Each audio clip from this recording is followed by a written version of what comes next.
Welcome back. Welcome. So today we bring you another episode from the internet of Today I F***ed Up. T.I.F.U. or T.I.F.U, whatever you want to call it. But these are lovely stories from Reddit that we found, but they're specifically about RVing or RVs. Something pertaining to that. Well, and you know, it came from the internet, so it must be true. Yeah, actually. Anything on Reddit, right? The dumpster fireplace. Yeah. Seems legit. Jinx.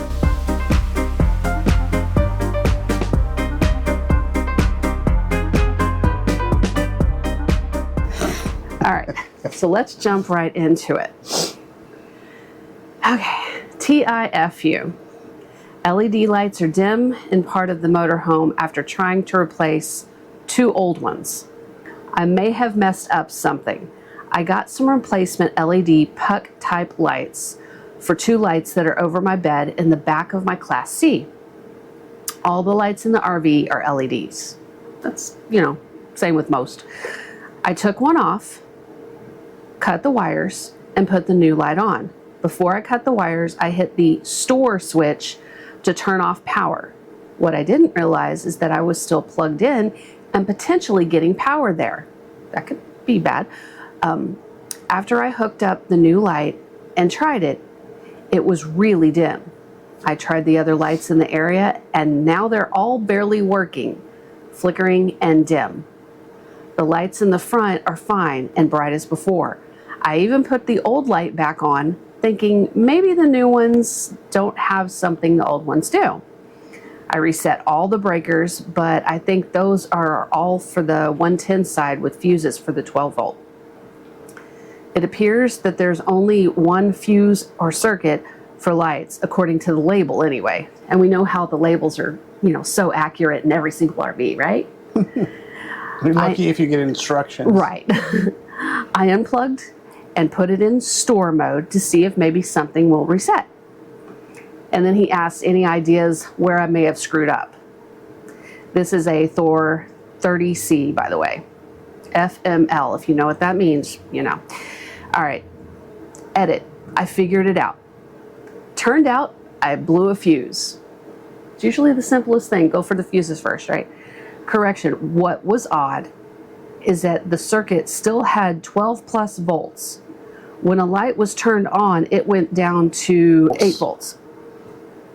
After I tested and then replaced the fuse, they worked fine.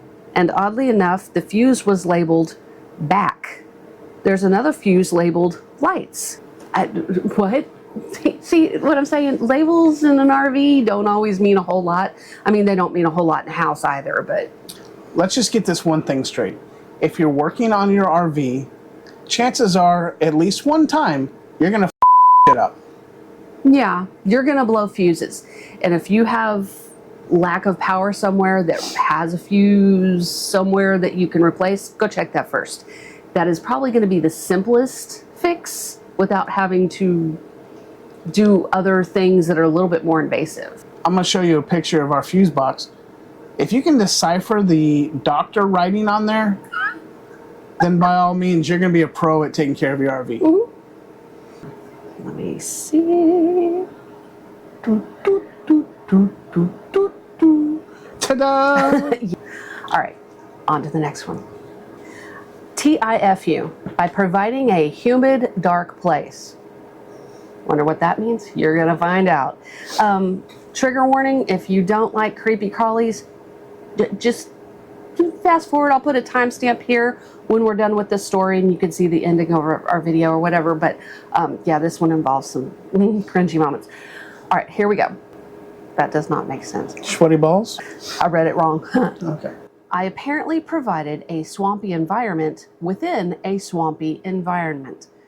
This past Friday, I was at a local RV dealership repairing major tears in the vinyl floor of a large fifth wheel camper. I own a small service business and these flooring repairs are one of the services I provide. The camper was parked in a spot too far for shore power to be connected, and I didn't have the correct adapter to connect my generator to the camper. So I was making the best of it between the generator and high output fan I carry in my work van. The vinyl flooring in the RV was a wood plank design with lots of distressing coloring and texturing, so I was going to be there for a while, between all the work with adhesives, coloring, texturing, etc. Some cloud cover moved into the area and it cooled off outside to the point where it was much hotter in the camper than it was outside. I decided to open the rear door of the camper to maybe move more air in. Things were still pretty miserably hot as I was laying on the canvas tarp on my belly, prone position, coloring and texturing the floor.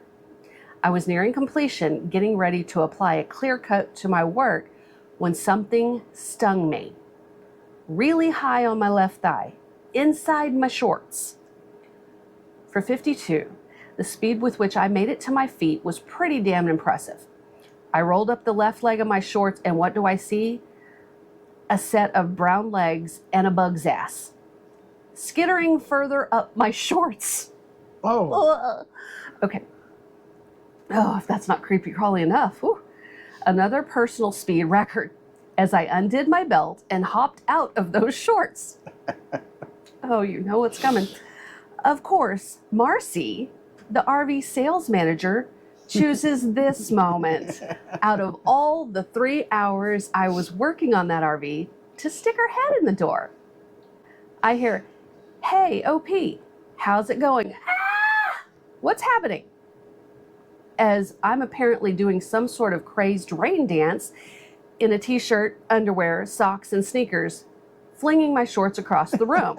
It was a water bug, a large roach. If you're not from the South, they're scary. Okay, I finally caught it and stomped it well into the next life. That little bastard bit me and drew blood. I didn't know that they could do that. What? I got my shorts back on and went outside to address Marcy, but she was gone.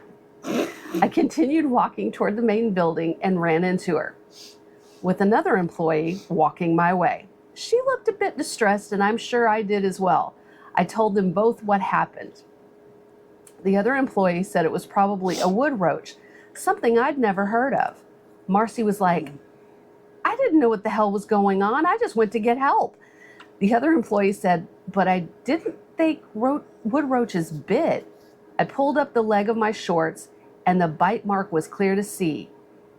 Then said to Marcy, "I can only imagine what it must have looked like when you stuck your head into the camper. I heard you start to ask how it was going, then scream." She said, "Yep, I didn't know what was happening. I just went to get help," and then laughed. In the end, it was a good laugh.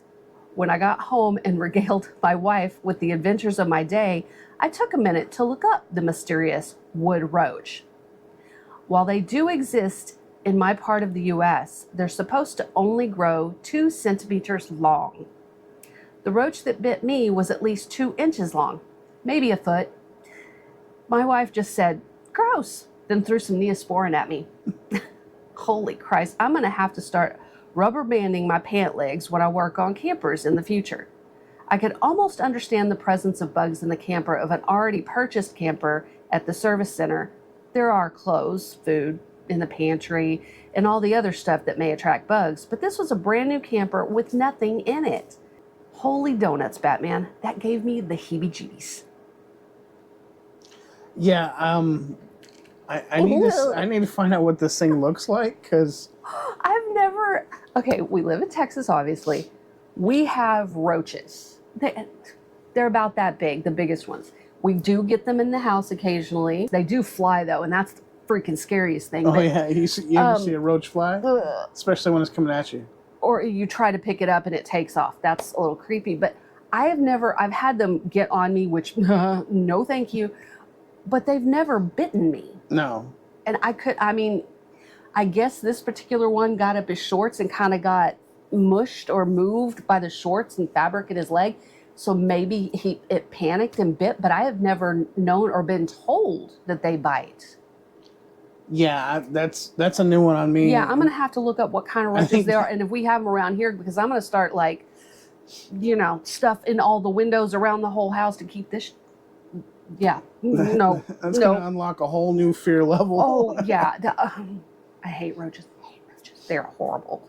Hey, they've been here long before us. And they'll be here long after. Those things are nuke proof, man.